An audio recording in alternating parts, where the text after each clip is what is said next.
Masabi ka hi video zau tu nan za ta chunga lunglop nak tam pi ka ngai tu tan video kan zau ding mi chu zaitin da kan phone a mu kho lo mi hnom kan then lai ti mi se le zairuang da kan phone hi ama in azem lang mangi cheu khat na ni chun kan man kho lo tiang in le ai rok tiang in kan phone hi azem ton ma hi zaitin da kan then lai kan thei lo kar mun hnom tam pi rak lut to ni hi mi tam pi ni kan thei lo cha a kan du ding kan phone kan mang kho lo line kan on zonga a fum tu ki tu ding kan mang kho lo le ma ya sul lam hi phun ni umi memory akha tu kurunga le mun hnom tam tu kurunga zonga si phone ma chu mun hnom chu khoka da ti mi kan zo lai le hi video hi a theiri lo mi cha a asila ye smartphone avan nei ka mi cha a than hem san tlai theu la ti ro na kanai ma chu mun hnom chu ka da kan mu lai ama sabi ka setting a kan kal lai kan phone a setting chiu ko lai da hi ka hi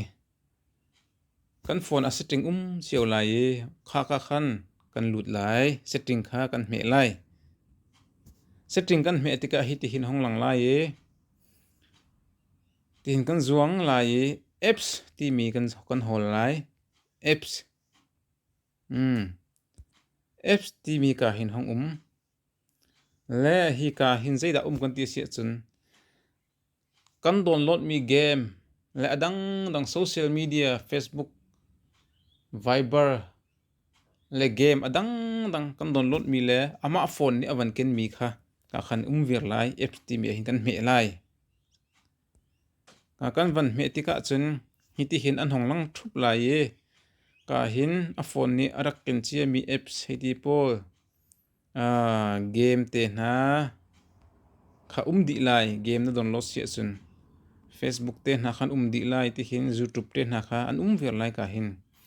lekha kha pakhatin lui clear how hi na clear thlu sia chun na memory kha tampi mun hnom khai then lai na download kho bal lo mi khan download kho chang lai le na phone a fum tuk mi jong kha ma kha ni khan tampi a chan lai le chu ti hin ti lai pakhatin then a tha tuk ta chun na ka kai kan lut ma sabik lai hi apps pakhat se le chui adi lakte na du thang lo man sia na man tam de mi ta chun na ka YouTube te na Facebook te na Viber te na kha na lut ma sa ko na lai lu ver ding se ko ma hi ta chun na ka ke kha YouTube hi ka man de ka van zuang lai YouTube ka van hol ta lai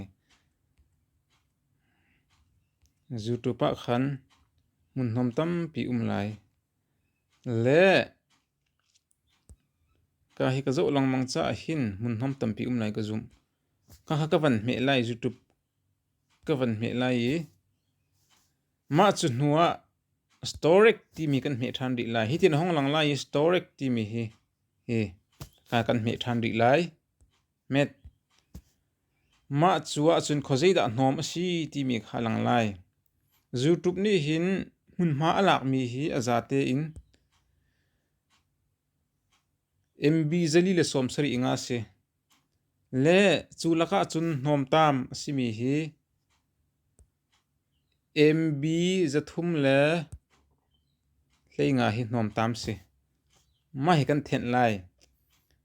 le ma hi then kan du sia chun hi ka atanga clear ka che ti mi hi ka hi kan me lai